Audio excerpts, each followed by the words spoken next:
समस्त को प्रभु जीशुख्रीष्ट नाम नमस्कार। आज आम शुणुवा प्रभु जीशुख्रीष्ट बाइबल रे केबे मु ईश्वर शब्द कही कि से ही प्रसंग रे आम शुणा। विशेषकर आज आम 10 गोटी प्रश्नर उत्तर देखुवा। जितेबेले मध्य आपण केही जणे अण क्रिस्टियन बा अण विश्वासी आपण को पचारती जे प्रभु जीशुख्रीष्ट बा जीशुख्रीष्ट बाइबल रे केबे मो ईश्वर शब्द व्यवहार करिसंती कि मो ईश्वर बोली निजको कहिसंती कि जदि पचारती तेबे एही आजिर जो प्रश्न उत्तर आमाने देखुछु एथिरो आपण प्रयोग करि पारिबे। आसंतु आजिर एही प्रश्न उत्तर वीडियो रे आमाने देखुतिबा। प्रथम नंबर प्रश्न हेउची जीशुख्रीष्ट केबे मो ईश्वर शब्द कहिथिले कि? उत्तर हेउची नाही। जीशु से ही सठिक शब्द गुड़िक कही नथिले मो ईश्वर बोलिकी से कही नथिले। तथापि से ईश्वरंक परिचय अधिकार एवं नाम को एपरि भावरे दाबी करिथिले जहा तांकर मूल दर्शक माने स्पष्ट भावरे ईश्वर बोली जीशुख्रीष्ट को दाबी करिथिले। जीशुख्रीष्ट जतेबेले ईश्वरंकर परिचय अधिकार एवं नाम को व्यवहार करिकी से जहा मध्य कार्य कले सेथि द्वारा तांकर मूल दर्शक माने स्पष्ट भाव बुझी पारले जे जीशुख्रीष्ट हेउचंती ईश्वर। एही दाबी से करुथिले। द्वितीय नंबर प्रश्न हेउची जदि से कदापि कही नाहंती जे मो ईश्वर तेबे क्रिस्टियन माने काहे कि कहंती जे से ईश्वर?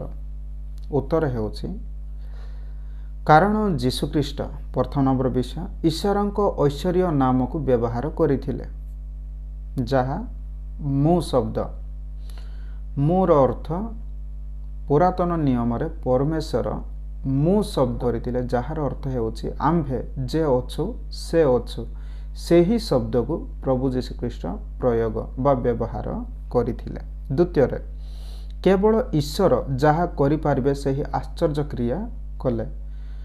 केवल जने ईश्वर ही जन को जीवन दे पारंती जनकर जीवन नहीं पारंती। से ही छोटा मान को चले पारंती से ही बधिर मान को सुने पारंती से ही मुख मान को कथा कहि पारंती से ही अंध मान को देखे पारंती। एही प्रकार अनेक आश्चर्य क्रिया केवल ईश्वर करि पारंती। एही समस्त क्रिया बा कार्य आश्चर्य कार्य प्रभु जीशुख्रीष्ट करिथिले।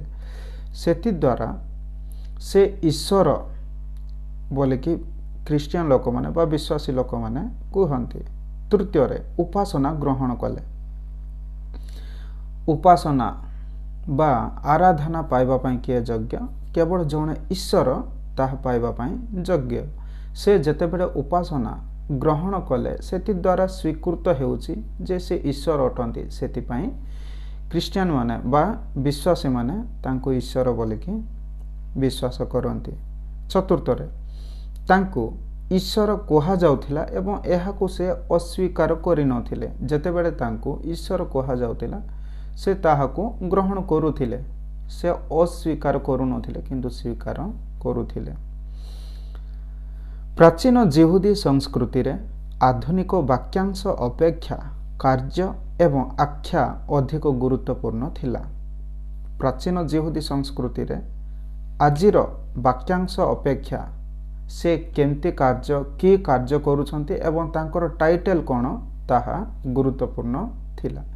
सेटी सकाशु क्रिस्टियन लोक माने बा विश्वासी माने जीशुख्रीष्ट को ईश्वर भावरे विश्वास करंती कारण से पिता परमेश्वरंकर नाम को व्यवहार करिथिले एवं तांकर आश्चर्य क्रिया सबु जहा परमेश्वर करंती ताहा से निजे करुथिले निज अधिकार रे करुथिले। तृतीय नंबर प्रश्न हेउची मु उक्ति कौन एवं एहा काहे कि गुरुत्वपूर्ण? मु शब्दटी उत्तर हेउची जेतेबेले जीशुख्रीष्ट कहिले अब्राहम को जन्म पूर्वरु मु अछि से ही ईश्वरीय नाम व्यवहार करिथिले जहा ईश्वर पुरातन नियम रे व्यवहार करिथिले। ଯୀଶୁଖ୍ରୀଷ୍ଟ ସେହି ଈଶ୍ୱରୀୟ ନାମ ନେଇଥିବାରୁ ଯିହୁଦୀ ଶ୍ରୋତାମାନେ ତାଙ୍କୁ ପଥର ଫୋପାଡ଼ିବାକୁ ଚେଷ୍ଟା କରିଥିଲେ, ଯାହା ପ୍ରମାଣ କରେ ଯେ ସେମାନେ ଏହାକୁ ଈଶ୍ୱରଙ୍କ ଦାବି ଭାବରେ ବୁଝିଥିଲେ। ଏହା ଏକ ରୂପକ ନଥିଲା ବା ମେଟାଫର ନଥିଲା। ଯେତେବେଳେ ପ୍ରଭୁ ଯୀଶୁଖ୍ରୀଷ୍ଟ ଏହି ଈଶ୍ୱରଙ୍କର ଉକ୍ତି ମୁଁ ଶବ୍ଦକୁ ଯେତେବେଳେ ପ୍ରୟୋଗ କରୁଥିଲେ, ଯିହୁଦୀ ଶ୍ରୋତାମାନେ କ'ଣ କରୁଥିଲେ? ଯୀଶୁଖ୍ରୀଷ୍ଟଙ୍କ ଉପରେ ପଥର ଫୋପାଡ଼ିବାକୁ ଚେଷ୍ଟା କରୁଥିଲେ। କାରଣ କ'ଣ ପାଇଁ? କାରଣ ସେ ନିଜକୁ ଜଣେ ମନୁଷ୍ୟ ହେଇ ଈଶ୍ୱର ବୋଲିକି ଦାବି କରୁଥିଲେ, ଈଶ୍ୱର ବୋଲିକି କ୍ଲେମ୍ କରୁଥିଲେ ବୋଲିକି। ତାର ଅର୍ଥ ଯିହୁଦୀ ସେହି ଲୋକମାନେ, ଯିହୁଦୀ ଶ୍ରୋତାମାନେ ବୁଝୁଥିଲେ ଯେ ସେ ନିଜକୁ ଈଶ୍ୱରଙ୍କ ସହିତ ସମାନ କରୁଅଛନ୍ତି।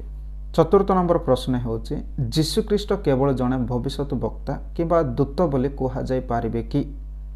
ଉତ୍ତର ହେଉଛି ନାହିଁ। କାରଣ କ'ଣ ପାଇଁ? ନା, ଭବିଷ୍ୟତ ବକ୍ତାମାନେ ପ୍ରଥମତଃ ଈଶ୍ୱରଙ୍କ ସହିତ ସମାନତା ଦାବି କରିନାହାନ୍ତି। ଦ୍ୱିତୀୟରେ ନିଜ ଅଧିକାରରେ ପାପ କ୍ଷମା କରିନାହାନ୍ତି। ତୃତୀୟରେ କେବେ ବି ଉପାସନା ଗ୍ରହଣ କରିନାହାନ୍ତି ବା କରିନଥିଲେ। ଯୀଶୁଖ୍ରୀଷ୍ଟ ଏହି ତିନୋଟି କାର୍ଯ୍ୟ କରିଥିଲେ। ସେ ଈଶ୍ୱରଙ୍କ ସହିତ ସମାନ ଦାବି କରିଥିଲେ, ସେ ନିଜ ଅଧିକାରରେ ପାପ କ୍ଷମା କରିଥିଲେ, ସେ ଉପାସନା ଗ୍ରହଣ କରିଥିଲେ। ପଞ୍ଚମ ନମ୍ବର ପ୍ରଶ୍ନ ହେଉଛି, ଯୀଶୁଖ୍ରୀଷ୍ଟଙ୍କ ସମୟରେ ଲୋକମାନେ ଭାବୁଥିଲେ କି ସେ ନିଜକୁ ଈଶ୍ୱର ବୋଲି ଦାବି କରନ୍ତି? ଉତ୍ତର ହେଉଛି ହଁ। ଧାର୍ମିକ ନେତାମାନେ ତାଙ୍କୁ କହିଲେ, ତୁ ମନୁଷ୍ୟ ହୋଇ ଆପଣାକୁ ଈଶ୍ୱର ବୋଲାଉଛୁ। ସେମାନେ ତାଙ୍କୁ ଜଣେ ଭଲ ଶିକ୍ଷକ ବୋଲି ନିନ୍ଦା କରିନଥିଲେ, କିନ୍ତୁ ଈଶ୍ୱରଙ୍କ ସହ ସମାନ ଦାବି କରୁଥିବାରୁ ନିନ୍ଦା କରିଥିଲେ, ଯାହା ସେତେବେଳେ ଅର୍ଥପୂର୍ଣ୍ଣ ହୁଏ ଯଦି ସେ ଈଶ୍ୱରୀୟ ମାନ୍ୟତା ଦାବି କରନ୍ତି। ଯେତେବେଳେ ତାଙ୍କୁ କ'ଣ କରାଯାଏ? ନିନ୍ଦା କରାଯାଏ। କାରଣ ସେ ଈଶ୍ୱର ଥିଲେ, ତେଣୁକରି ସେ ଈଶ୍ୱରୀୟ ମାନ୍ୟତାକୁ ସେ ଦାବି କରନ୍ତି। 6 ନମ୍ବର ପ୍ରଶ୍ନ ହେଉଛି, ଯୀଶୁ ବା ଯୀଶୁଖ୍ରୀଷ୍ଟ ଉପାସନା ଗ୍ରହଣ କରିଥିଲେ କି? ଉତ୍ତର ହେଉଛି ହଁ।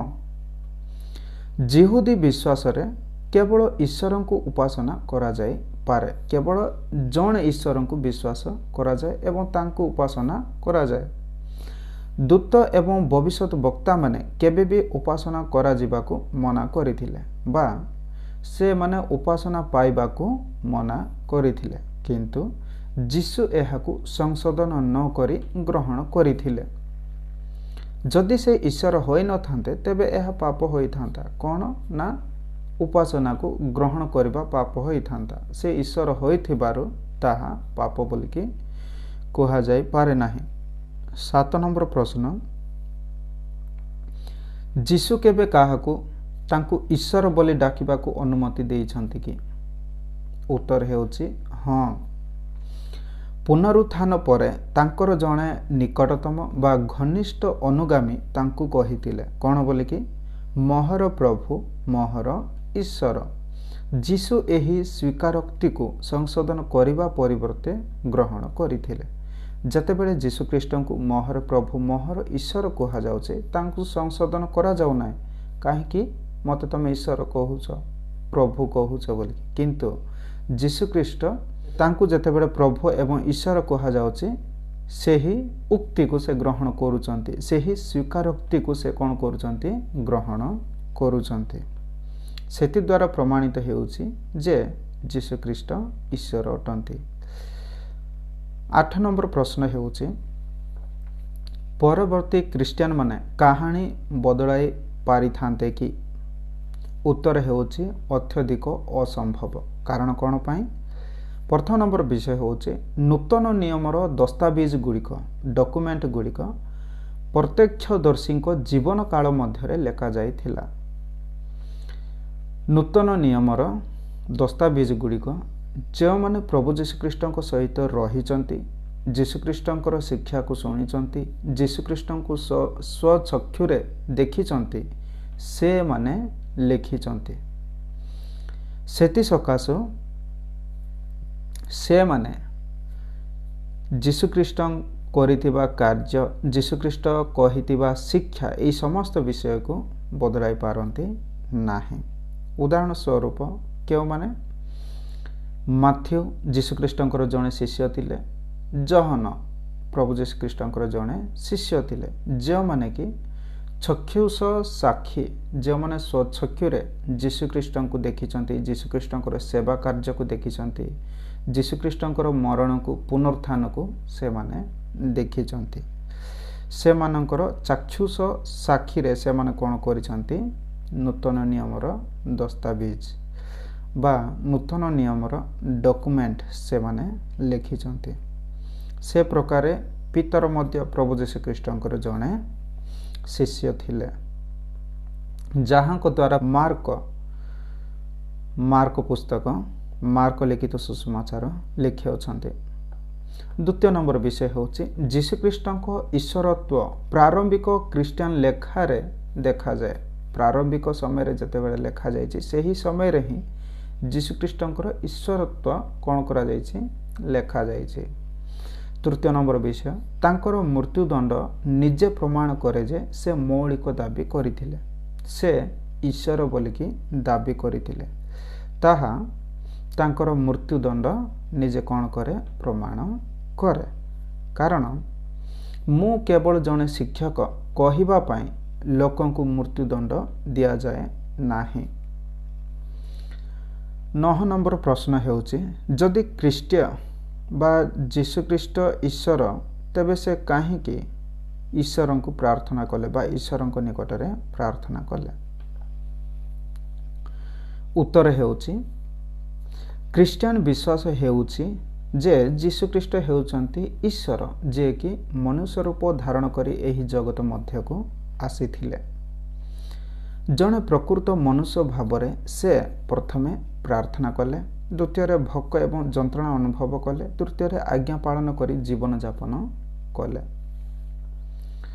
ଏହା ତାଙ୍କ ଈଶ୍ୱରତ୍ୱକୁ ଅସ୍ୱୀକାର କରେ ନାହିଁ, ଏହା ତାଙ୍କର ସମ୍ପୂର୍ଣ୍ଣ ମାନବିକତାକୁ ଦର୍ଶାଏ। 10 ନମ୍ବର ପ୍ରଶ୍ନ ହେଉଛି, ଯୀଶୁଖ୍ରୀଷ୍ଟଙ୍କ ଈଶ୍ୱରତ୍ୱ ଉପରେ ବିଶ୍ୱାସ କରିବା ପାଇଁ ଖ୍ରୀଷ୍ଟିଆନ ହେବା ଆବଶ୍ୟକ କି ବା ବିଶ୍ୱାସୀ ହେବା ଆବଶ୍ୟକ କି? ଉତ୍ତର ହେଉଛି ହଁ। ଖ୍ରୀଷ୍ଟିଆନ ବିଶ୍ୱାସ କେବଳ ଯୀଶୁଙ୍କ ଶିକ୍ଷାକୁ ଅନୁସରଣ କରେ ନାହିଁ, ବରଂ ସେ କିଏ ବୋଲିକି ନିଜକୁ ଦାବି କରନ୍ତି ତାହା ଉପରେ ବିଶ୍ୱାସ କରିବା ଅଟେ। ଯଦି ଯୀଶୁଖ୍ରୀଷ୍ଟ ଈଶ୍ୱର ନୁହନ୍ତି, ତାହେଲେ ତାଙ୍କର ଉପାସନା ଭୁଲ, ତାଙ୍କୁ ଉପାସନା କରିବା ଭୁଲ। ଦ୍ୱିତୀୟରେ ତାଙ୍କର କ୍ଷମା ଦାବି ମିଥ୍ୟା ଅଟେ। ସେ ଯେ ପାପ କ୍ଷମା କରନ୍ତି, ଏହି ଦାବି ମିଥ୍ୟା ଅଟେ। ତାଙ୍କର ମୃତ୍ୟୁର କୌଣସି ଉଦ୍ଧାର ଶକ୍ତି ନାହିଁ। ଆମ୍ଭେମାନେ ସମସ୍ତେ ପ୍ରଭୁ ଯୀଶୁଖ୍ରୀଷ୍ଟଙ୍କର ମୃତ୍ୟୁ, ସମାଧି, ପୁନରୁତ୍ଥାନକୁ ଆମମାନେ ବିଶ୍ୱାସ କରୁଅଛୁ। ତାଙ୍କର ମୃତ୍ୟୁର କୌଣସି ଉଦ୍ଧାର ଶକ୍ତି ନାହିଁ ଯଦି ସେ ଈଶ୍ୱର ନୁହନ୍ତି। ଶେଷ ନମ୍ବର ବିଷୟ ହେଉଛି, ଯେଉଁମାନେ ସଚ୍ଚୋଟ ଅନୁସନ୍ଧାନକାରୀ ସେମାନଙ୍କ ପାଇଁ ଯୀଶୁଖ୍ରୀଷ୍ଟ କୌଣସି ବର୍ଗରେ ସୁନ୍ଦର ଭାବରେ ଫିଟ୍ ହୋଇନଥିଲେ।